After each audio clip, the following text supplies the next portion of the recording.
All right. Today we'll talk about chapter number 1, and because it is very small, so we'll be able to cover it in today's class. So chapter 1, business activity. Okay, in my notes आप याद रखो, the sequence is the same. तो कोई confusion नहीं होगी बच्चे को कि टेक्स्ट बुक में ये सीक्वेंस है सर, आपके नोट्स में ये सीक्वेंस है, ऐसा नहीं है. तो I followed the same sequence. अच्छा, अब चैप्टर 1 बिजनेस एक्टिविटी हम इसको स्टार्ट करते हैं, लेकिन मैं आपको, मेरे पास सॉफ्ट कॉपी है नोट्स की, वो भी साथ ही मैं शेयर कर देता हूँ यहाँ पर.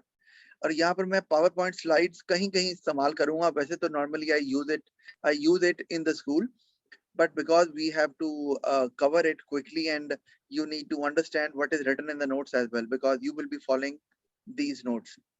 So this is the soft copy of my notes. पहला जो कॉन्सेप्ट आपको नजर आ रहा है, दैट इज इकोनॉमिक प्रॉब्लम, या इसको हम स्केर्सिटी भी बोलते हैं. तो is it clear to you this problem, क्योंकि इकोनॉमिक्स में भी है? Yes sir. ओके, मुझे इसको एक्सप्लेन करने की आपको जरूरत नहीं है, राइट? यस. और as far as business is concerned, बहुत मुश्किल ही है कि वो इकोनॉमिक प्रॉब्लम की कोई टर्म या डेफिनेशन पूछें, लेकिन अगर पूछेंगे भी तो बस इतना ही पूछेंगे, इकोनॉमिक प्रॉब्लम क्या होती है. अच्छा, फिर नीड्स एंड वांट्स, इससे भी आप अच्छे से वाकिफ हैं कि क्या होती है? यस. अच्छा, उसको मैं थोड़ा सा आपको स्लाइड्स में दिखा जरूर देता हूँ कि आपको पता जो होना चाहिए नीड्स एंड वांट्स में. ये हमारे पास चीजें मौजूद हैं, फाइन. तो मुझे जल्दी से जरा, अगर मैं नीड्स की बात करूं तो नीड्स क्या होती हैं? If we have to define it in one sentence. Essential for living. Very good. Essential for living. और wants जो होती हैं वो? They're not essential for living. Okay, all right. Which are not essential for living. Fine. और हमें pictures में नजर भी आ रहा है कि हमारे पास अगर फूड है, क्लोथ्स हैं, वाटर है, शेल्टर है, तो these are needs. और दूसरी तरफ हमारे पास ब्रांडेड सॉफ्ट ड्रिंक है और पिज्जा है, फिर ब्रांडेड टी शर्ट है, और इसी तरह लग्जूरियस हाउस है. तो that is not a shelter, तो इट्स नॉट अ नीड और एसेंशियल फॉर सर्वाइवल नहीं है. अच्छा, ये तो आपको पता है. इसमें दो चीजें और ऐड कर लो. एक, needs are always limited. It does not matter whether you are poor or rich. Like you require food, shelter, clothing, right? और कुछ और ऐड करना चाह रहे हैं अगर, तो कर सकते हैं. तो ये बेसिक चीजें हैं जो लिमिटेड रहती हैं, रिगार्डलेस ऑफ द फैक्ट कि आप अमीर हैं या गरीब हैं. वांट्स जो होती हैं on the other hand, they are unlimited and they keep on rising. तो वो ख्वाहिश बढ़ती जाती है ना. Think about, if you are having a car, so you might have an urge to buy a better car. So once you buy that better car, after driving it for some time, another desire arises कि जी इससे भी बेहतर गाड़ी लेनी है. तो it keeps on going. तो इसीलिए wants जो है वो unlimited है, because वो खाली एक satisfy करने से खत्म नहीं होती, वो नई want arise हो जाती है. ये दूसरी बात आ गई कि needs are limited, wants are unlimited, and that is why economic problem exists ना, कि wants unlimited होती है. अच्छा, और तीसरी चीज जो आ गई है, need जो है वो it gives us satisfaction. Think about, you are thirsty and you drink a glass of water, or you have a bottle to drink. So you are able to quench your thirst. This gives you satisfaction. But think about, if somebody offers you a Coca-Cola can or a bottle, what happens? This won't give you satisfaction only. You will be overjoyed, na?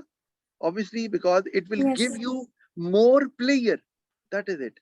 Needs give you satisfaction, wants give you pleasure. तो ये तीन चीजें आ गई. एक आपने बता दी, needs are essential for survival, wants are not essential for survival. Needs are limited, wants are unlimited, and needs actually give you those items, they give you satisfaction when you consume them, and wants give you pleasure, right? Any issue? Yes. No. No. अच्छा, आगे चलते हैं, उसी पे notes पे वापस चलते हैं. तो अब वो आप इसको आपने ये करना है कि नोट्स को रीड कर लें. कोई प्रॉब्लम हो जो कि आपको ना समझ आई हो क्लास के बाद भी, तो नेक्स्ट क्लास में you can always ask those questions. अच्छा, आगे factors of production. Again Sakina, it's very easy because it's there in economics as well. तो फैक्टर्स ऑफ प्रोडक्शन क्या होते हैं, you know that, right? Yes. मैं आपको इसको भी स्लाइड में दिखा देता हूँ, यहाँ से हम देख लेते हैं. तो एक चीज कि लेट्स से कि अगर वैसे तो नॉर्मली क्वेश्चन ये आता है इकोनॉमिक्स में, लेकिन फिर भी पता तो होना चाहिए कि लैंड, अगर मैं आपसे कहूं कि what is the one word which can define the term land, बता सकती हो? या वर्ड और two? Natural resources. Very good, natural resources. अब नीचे देखो क्या लिखा हुआ है, natural resources which are provided by nature. Very good, क्योंकि ये ज्योग्राफी में भी है तो ये प्रॉब्लम नहीं है। इसका मतलब है कि whenever you are defining a term you need to be very very precise, और एग्जामिनर जो आपसे कीवर्ड मांग रहा है वो आपको लिखना पड़ेगा, यानी कि यहाँ पर कीवर्ड है नेचुरल रिसोर्स, वो लिखना जरूरी है। और तो land includes all natural resources provided by nature which are used to produce goods and services। ऐसे ही होता है ना, सारे फैक्टर्स ऑफ प्रोडक्शन को अगर हम डिफाइन करें तो यही कहते हैं ना, all those items which are required or used to produce goods and services। तो उनमें से एक लैंड आ गया जो नेचुरल रिसोर्स है, जिसमें आपका फॉरेस्ट और फार्म्स और मिनरल्स या जो भी आप इवन के सी वो भी आ जाता है, क्योंकि all are part of natural resource and they are provided by nature. Alright, इसी तरह हमारे पास लेबर आ जाती है, तो लेबर को कैसे डिफाइन करते हैं? क्या इसके लिए कीवर्ड क्या होगा या words? Number of people available to make goods. Okay, all right, number of people available to produce goods and services, but remember labor does not point out towards humans. Labor is an effort, remember, labor is an effort put in by humans। इसका मतलब ये है कि labor directly humans की तरफ इशारा नहीं कर रही, लेबर असल में वो एफर्ट है जो ह्यूमंस पुट इन करते हैं to produce goods and services. तो ये आपको जो पिक्चर में नजर आ रहा है इसमें ह्यूमन जरूर है, but it's not labour, it is the effort they are putting in. और वो एफर्ट दो तरह की होती है, एक मेंटल और एक फिजिकल। मेंटल एफर्ट आप ये ले लो कि जैसे कि मैं टीच कर रहा हूं, आई am not involve in any kind of physical effort, it is part of labour. Similarly वो काम कर रहे हैं, तो अभी आप सामने आपको नजर आ रहा है, there are lots of females sewing clothes, तो अब इनकी मेंटल एफर्ट तो लग ही रही है, साथ में फिजिकल एफर्ट भी लग रही है इनको। तो शायद बहुत हैवी लोड्स या बहुत ज्यादा एफर्ट फिजिकल तो नहीं लग रही, but think about those people who carry heavy loads from one place to another, तो उनकी फिर वहां मेंटल एफर्ट कुछ नहीं है, फिजिकल एफर्ट ही लग रही है। तो remember, physical and mental effort both are called labor because they are put in by humans to produce goods and services. Got it? Yes. All right. Then we have next is capital. All right. Capital में हमारे पास क्या कुछ आ रहा है जी? इसमें आ रहा है हमारे पास फाइनेंस, और इसमें इक्विपमेंट, मशीनरी, टेक्नोलॉजी। इसके लिए क्या वर्ड इस्तेमाल कर सकते हैं हम? आइडिया है? Finance, machinery and equipment needed for manufacture of goods. हाँ, ये तो हम बोलते हैं, ये नीचे मैंने लिखा भी हूँ मैं, all finance, machinery and equipment in manufacturing products. अच्छा, इसके लिए कैपिटल के लिए इस्तेमाल करते हैं मैन मेड रिसोर्स।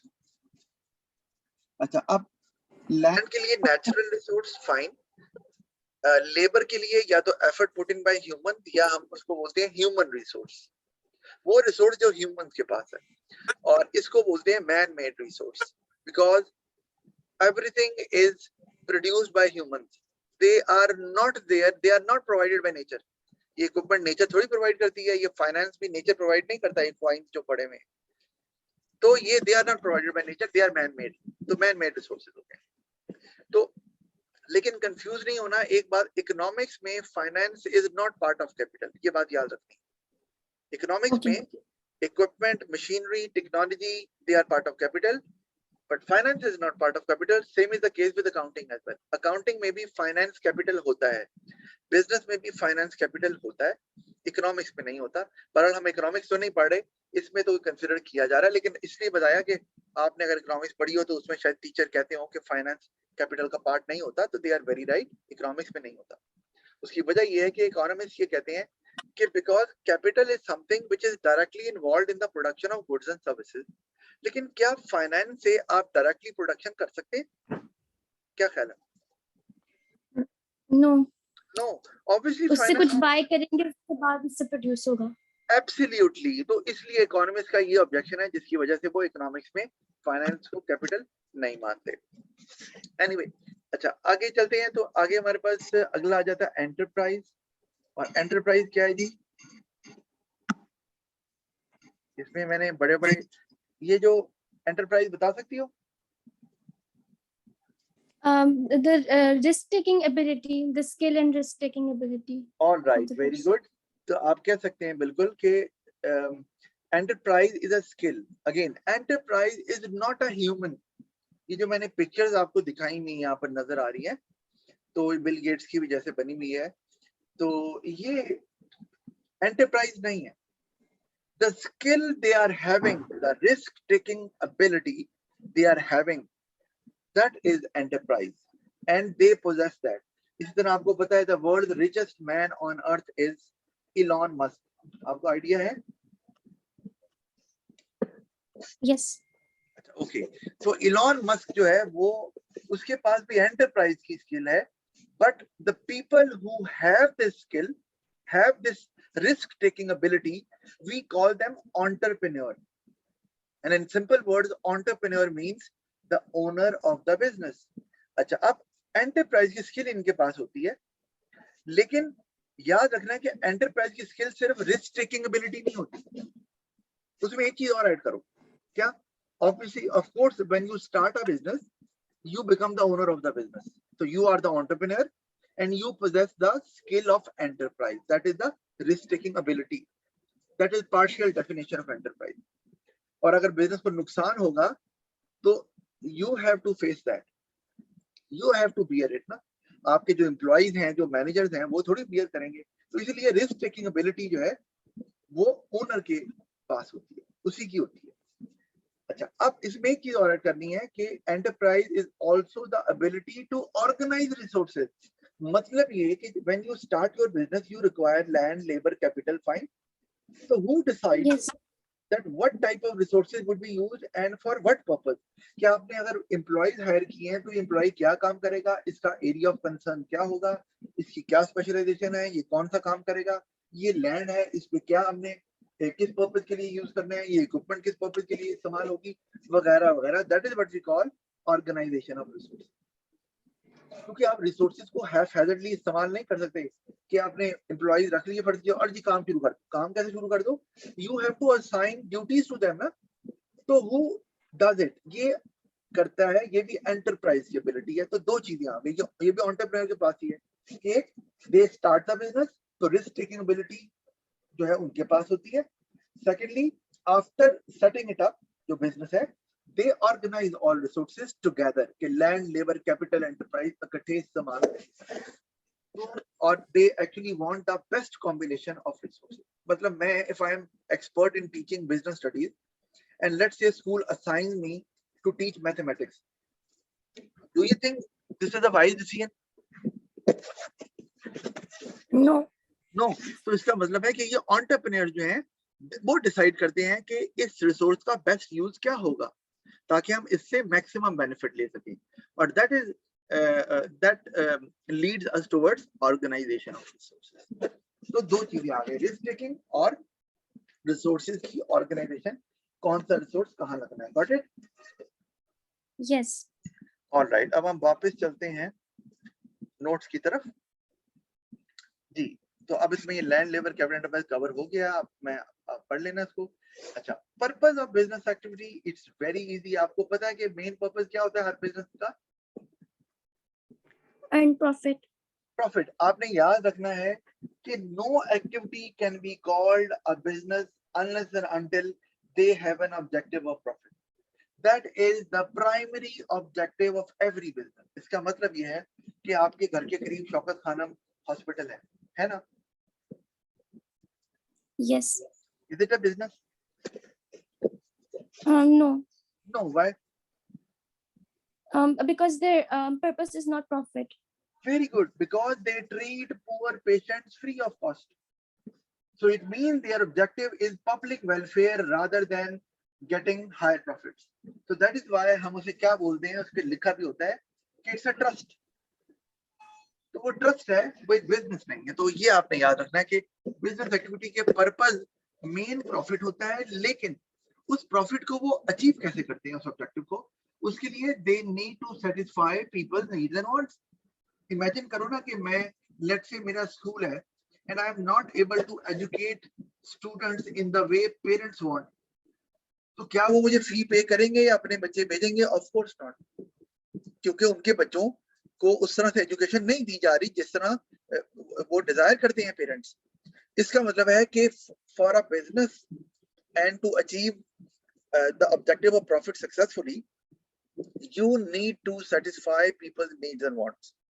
और नीड्स एंड वांट्स पूरी करने के लिए दो ही तरीके हैं, वो है using factors of production to produce either goods और सर्विसेज, और कोई तरीका नहीं। फैक्टर्स ऑफ प्रोडक्शन कौन इस्तेमाल करता है? अभी हमने पढ़ा ऑर्गेनाइजेशन और रिसोर्सेज में कि इस्तेमाल ओनर करता है, जो बिजनेस का ओनर होता है। लेकिन ओनर जो है वो सारे फैक्टर्स ऑफ प्रोडक्शन का मालिक नहीं होता। जैसे कि ओनर ने एम्प्लॉइज हायर किए हुए हैं, लेकिन ओनर एम्प्लॉइज का मालिक थोड़ी है। मतलब वो हायर किए हुए हैं, as long as owner will be paying them, they will be working. जैसे ही ओनर उनको पे नहीं करेगा, they leave the organisation, simple is that ना। तो ओनर फैक्टर्स ऑफ प्रोडक्शन को इस्तेमाल करता है, किस लिए? या तो वो गुड्स प्रोड्यूस करता है या वो सर्विसेज प्रोड्यूस करता है। There is no other item in the world which can satisfy people's needs and wants, either it will be a good or it will be a service. आप you can think of any other item जो आपकी need या want को पूरा करती हो और वो गुड या सर्विस ना हो। सोचो जरा, है कोई?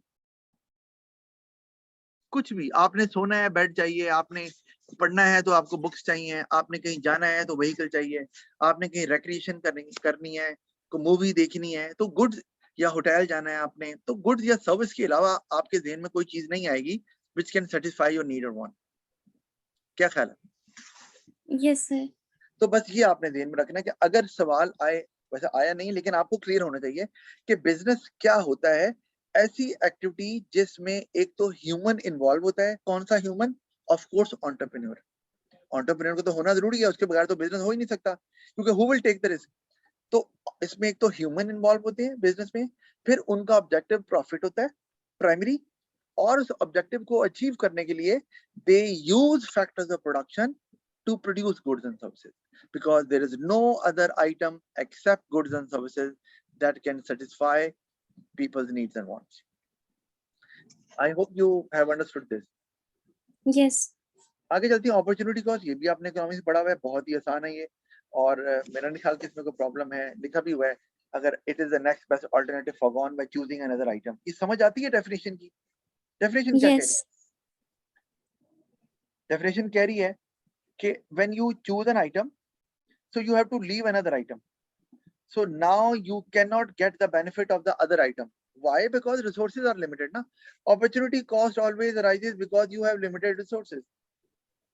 So once you use your resources for one purpose, the resource is not available for the other purpose। जैसे मैंने एग्जांपल भी दी हुई है कि एक लैंड है, तो आपने लैंड पे अगर क्रॉप्स ग्रो करेंगे तो फैक्ट्री नहीं बनेगी ऑफ कोर्स, तो फिर फैक्ट्री से जो आपको फायदा होना था वो नहीं होगा।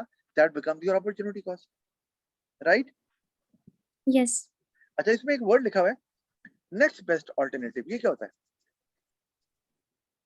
कि हम जो चीज यूज कर रहे हैं उसका जो ऑल्टरनेट था, मतलब उसका जो बेस्ट नेक्स्ट ऑल्टरनेट था वो हम अच्छा, ओके, नहीं ले रहे, ऑलराइट, तो वो हमारा।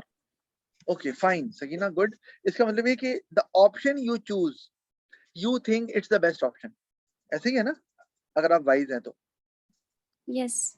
The option chosen by a person is always the best option a person is thinking, according to the person who is choosing it.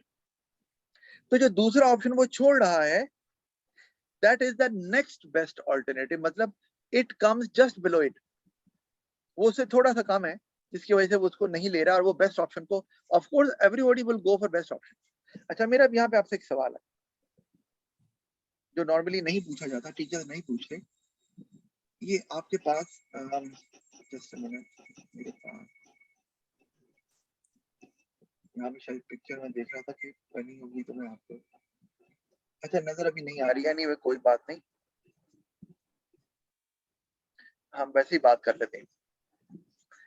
आप मुझे ये बताओ कि let's say कि you have 3 options. Okay? अच्छा, अब as a Yes. producer तो हमने देख लिया कि ऐसे as a consumer भी आपको प्रॉब्लम आ सकती है कि you have limited amount of money. अब मनी रिसोर्स तो नहीं होता ऑफ कोर्स, लेकिन अपॉर्चुनिटी कॉस्ट तो फिर भी आती है. आपके पास लिमिटेड अमाउंट ऑफ मनी है and you have to buy an ice cream, a burger, and a book. And you cannot buy all these 3 with the limited amount of money you have. So imagine ke you go for the book. Okay, you buy it because you are in need of reading it. Exam is approaching, for example. So if you buy a book, what would be the opportunity cost? Ice cream, a burger, what? Both.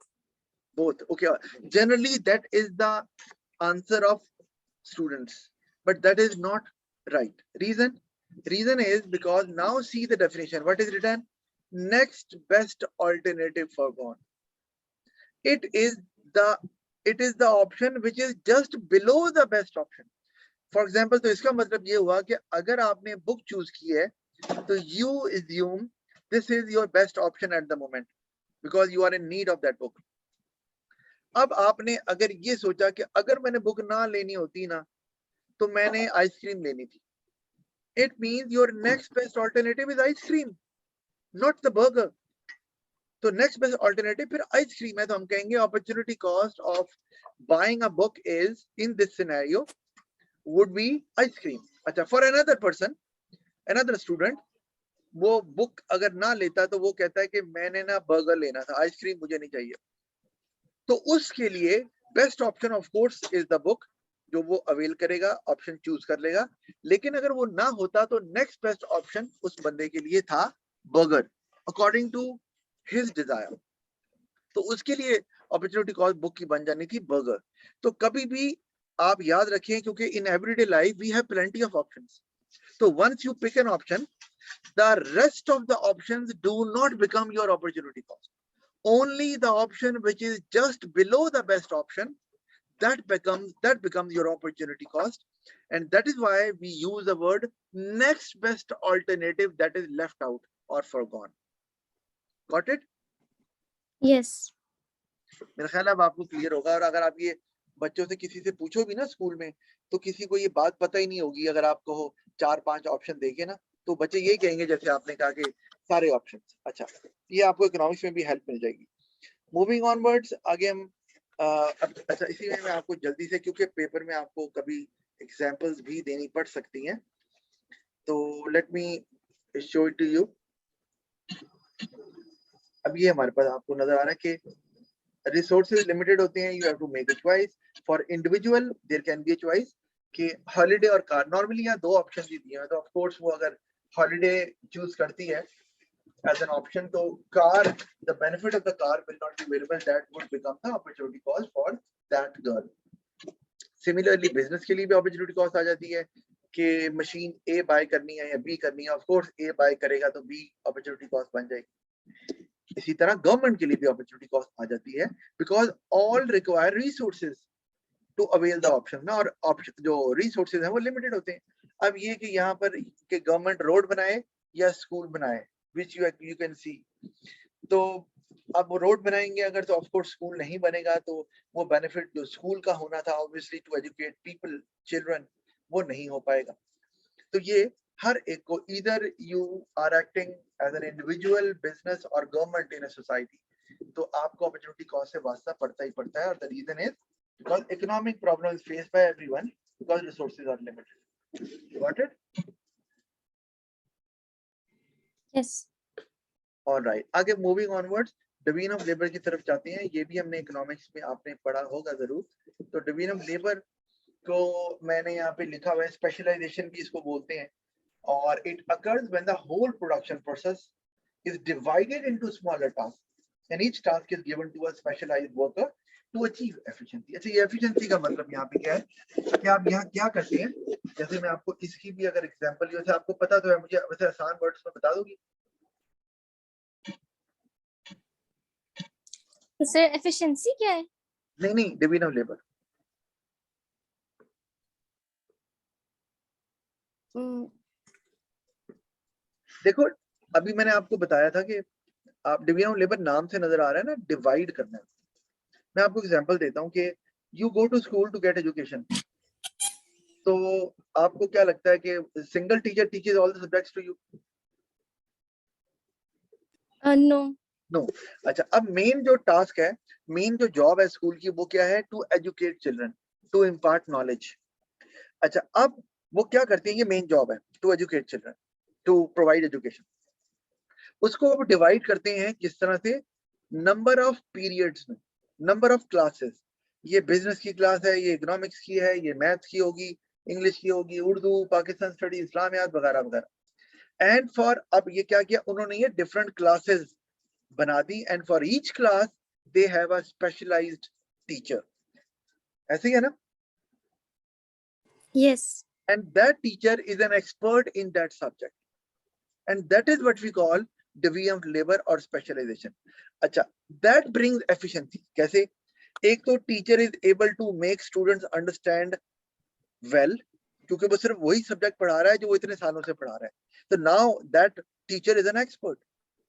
अच्छा, दूसरा, teacher will be able to cover the syllabus quickly as well along with the past paper questions, क्योंकि वो साल तक यही काम कर रहा है। तो इसको बोलते हैं एफिशिएंसी। काम भी कर लिया और जल्दी कर लिया, रिसोर्सेज भी कम लगे। तो इसी तरह से ये है डिवीजन ऑफ लेबर। काम तो एजुकेशन का ही हो रहा है, लेकिन आपने एजुकेशन को डिफरेंट क्लासेस में डिवाइड करके डिफरेंट टास्क बना लिए, और हर टास्क जो क्लास है वो एक टीचर को या एक वर्कर को असाइन कर दिया, who is best at it. जिस तरह आपको पिक्चर में अगर आप गौर करो तो आपको नजर आ रहा है कि अभी 200 ईयर्स वो ये होता था कि एक ही बंदा जो है वो वुड कटिंग का, फॉर एग्जांपल, एक टास्क था फर्नीचर मैन्युफैक्चरिंग का, तो सारा काम वही एक ही बंदा कर रहा है, तो obviously it would take a lot of time, और वो बंदा किसी भी चीज में एक्सपर्ट नहीं हो पाएगा क्योंकि वो वैरायटी ऑफ जॉब टास्क कर रहा है। लेकिन तो इसमें टाइम भी लगेगा, और आपकी जो क्वालिटी है ऑफ द फर्नीचर या मैन्युफैक्चरिंग वो भी आपको द मार्क नहीं होगी। अच्छा, लेकिन अब आजकल जो है वो क्या होता है, ऐसे कि जॉब को डिवाइड कर दिया आपने नंबर ऑफ टास्क में, और each task is given to 1 person या 2 पर्सन जो भी है। और सबसे बड़ी चीज जो इसमें आती है वो ये कि अब हर बंदा जो अपना काम कर रहा है, that is a repetitive job. जैसे मैं बिजनेस पढ़ा रहा हूँ इतने सालों से, तो बिजनेस ही पढ़ाई जा रहा हूँ हर साल, तो मुझे तो अब हिफज हो गया ना बिजनेस, ऑफ कोर्स, और कुछ पढ़ाना ही नहीं है, यही पढ़ाई जाना है। Same is the case with this furniture manufacturing process. अब एक बंदा एक ही काम कर रहा है और बार बार वही काम करता जा रहा है, तो एक्सपर्ट भी हो जाएगा। दूसरा, जब एक ही काम को आपको बार बार करना है तो nobody can do it better than machines. Machines repetitive work machine से बेहतर कोई नहीं कर सकता, तो एक worker with the help of machines will be doing it and will be doing it far more quickly. It will take less time, more accuracy will be there, क्योंकि वो वर्कर भी एक्सपर्ट हो गया है और मशीन आपको पता है कि एक्यूरेट काम ही करती है और एक ही जैसा काम। हाँ, machine variety of task perform नहीं कर सकती, मशीन तो एक ही तरह का काम कर सकती है, तो वो एक प्रोसेस में एक ही तरह की मशीन इस्तेमाल होती है। तो ये हमारे पास डिवीजन ऑफ लेबर का कॉन्सेप्ट है। तो आई होप कि आपको ये कॉन्सेप्ट क्लियर है, राइट? यस। अच्छा, आप इसके जल्दी से एडवांटेजेस डिसएडवांटेजेस देख लें जो कि पेपर में भी आते हैं। तो पेपर में या पहले लिखा हुआ है जी, workers less likely to make mistakes. अच्छा, अब आपने याद रखना है कि आप जब ये लिखोगी ना कि workers less likely to make mistakes, ये workers less likely to make mistakes, तो ये शो कर रहा है नॉलेज। आपने याद रखना है, this shows knowledge and you will get 1 mark. लेकिन आप उसको आगे एक्सप्लेन जब तक नहीं करोगी तो आपको रेस्ट ऑफ द जो मार्क्स है वो नहीं मिलेंगे। वो मार्क्स हर सवाल के कैसे होते हैं ये हम चैप्टर के बाद डिस्कस करेंगे, क्योंकि इस चैप्टर के बाद मुझे आपको क्वेश्चन समझाने हैं कि how to handle past paper question. अच्छा, आगे लिखा है resulting in lower average cost, ये इसकी एक्सप्लेनेशन है जो लिखना जरूरी है। तो उसके 2 पार्ट, ये मैंने हिंट दिया है, आप ये मैंने हिंट दिया हुआ नोट्स है ना, तो जरा बहुत ब्रीफ है, आप इसको डेवलप कर सकती हो ज्यादा अच्छे से। कि जब वर्कर्स, अब देखो, जब वर्कर्स मिस्टेक्स नहीं करेंगे because now they are expert in doing it, तो इसका मतलब ये है कि वेस्टेज नहीं होगा, उस काम को दोबारा नहीं करना पड़ेगा। जैसे अगर आप वुड कटिंग कर रहे हैं and you have cut the would in A wrong way, तो अब आपको वो दोबारा करना पड़ेगा और वो वुड जो है वो वेस्ट हो गई, वो जो पीस ऑफ वुड है वो इस केस में नहीं होगा, तो लेस वेस्टेज होगी, तो उससे ऑफ कोर्स आपको ज्यादा रॉ मटेरियल नहीं मंगवाना पड़ेगा वुड का कि खराब हो गया और मंगवाओ, तो आपकी जो एवरेज कॉस्ट है वो कम हो जाएगी। एवरेज कॉस्ट समझती हो क्या होती है? नहीं, नहीं। एवरेज कॉस्ट का मतलब है cost of producing one product, remember, cost of producing one unit, तो वो ओके। आपकी कम होती जाएगी। और कॉस्ट अगर कम हो रही है तो आपको पता है कि ये बहुत ही इंपॉर्टेंट है किसी भी बिजनेस के लिए, क्योंकि हर बिजनेस का जो ऑब्जेक्टिव होता है वो प्रॉफिट होता है। अच्छा, मैं आपको यहाँ पर जल्दी से बता देता हूँ, क्योंकि आपको नहीं पता था तो मैंने कहा मैं आपको एक्सप्लेन थोड़ा सा कर देता हूँ। तो इकोनॉमिक्स में भी जरूर आता है ये, तो यहाँ मैं आपको यहाँ पे लिख रहा हूँ ये AC फॉर एवरेज कॉस्ट, ठीक है। इसका फॉर्मूला होता है total cost divided by output, ठीक है। तो अब लेट्स से कि आप जो है वो पेन बनाते हैं, और कितने पेन बन रहे हैं? 10। अच्छा, और तो ये 10 पेन तो हमारे पास बन रहे हैं, और जो एक, अब यहाँ पे हमारे पास जो टोटल कॉस्ट आ रही है पेन की, ये TC का मतलब क्या है? Total cost. पेन 10 बन रहे हैं और टोटल कॉस्ट हमारे पास आ रही है जी 2000, फर्ज किया। तो अगर ये पूछना हो जी एक पेन की कॉस्ट कितनी है, उसी को एवरेज कॉस्ट बोलते हैं। तो हम क्या करेंगे कि टोटल कॉस्ट को अपने 2000 ऊपर रख दिया और नीचे आउटपुट से डिवाइड कर दिया, तो ये 0 0 से कट गया, हमारे पास आंसर आ गया 200। इसका मतलब है कि एक पेन जो है वो 200 रुपए का बनता है, और इसी को एवरेज कॉस्ट बोलते हैं, cost of producing one unit, या इस सिनेरियो में वन पेन। समझ आ रही है? यस। अच्छा, तो जब स्पेशलाइजेशन होती है, वर्कर्स एक्सपर्ट हो जाते हैं, तो उससे ये होता है वर्कर जब मिस्टेक्स नहीं करते तो जो आपकी टोटल कॉस्ट है वो कम हो जाती है, मतलब वो 2000 लगने के बजाय वो आपकी 1500 लग जाती है, क्योंकि आपने मिस्टेक्स नहीं की, चीजें जाया नहीं हुई, वेस्टेज कम हुआ, रॉ मटेरियल नहीं मंगवाना पड़ा। तो ऑफ कोर्स जब आप अब टोटल कॉस्ट आपकी 2000 से 1500 पे आ जाएगी, तो अब आप गौर करो कि अब आपका आंसर क्या बनेगा कि मैं 1500 ऊपर रखता हूँ, पेन तो उतने ही बन रहे हैं ना 10, तो मैं 10 से डिवाइड करता हूँ, तो ये मैंने काट दिया, आंसर क्या आ गया? 150। ऐसे ही है ना? अब आप गौर करो, ऊपर आंसर हमारे पास क्या आ रहा था? 200, और नीचे आंसर आ गया 150। समझ आ रही है? यस। तो ये क्यों हुआ? ये हुआ because of division of labour और स्पेशलाइजेशन, के वो अब एक्सपर्ट हो गए हैं, मिस्टेक नहीं कर रहे, जिसकी वजह से आपकी एवरेज कॉस्ट जो है ना वो कम हो रही है। और एवरेज कॉस्ट कम होना क्यों जरूरी है? क्योंकि अगर लेट से कि ये बेचते हैं एक चीज, एक पेन बेचते हैं लेट से 250 का, तो पहले एक पेन की कॉस्ट कितनी हमारी आ रही थी जो हमने निकाली है? 200। इसका मतलब है इनको 50 रुपए का प्रॉफिट हो रहा था पहले, ठीक है। अब कॉस्ट आ गई 150 पे, तो अब 200 की जगह पर 150 आ जाएगा, और प्रॉफिट 50 की जगह पर 100 हो जाएगा। तो ये इनका फायदा है, उनका प्रॉफिट बढ़ेगा। और आपको बताया है कि हर बिजनेस का ऑब्जेक्टिव, प्राइमरी ऑब्जेक्टिव प्रॉफिट होता है। Got it? यस।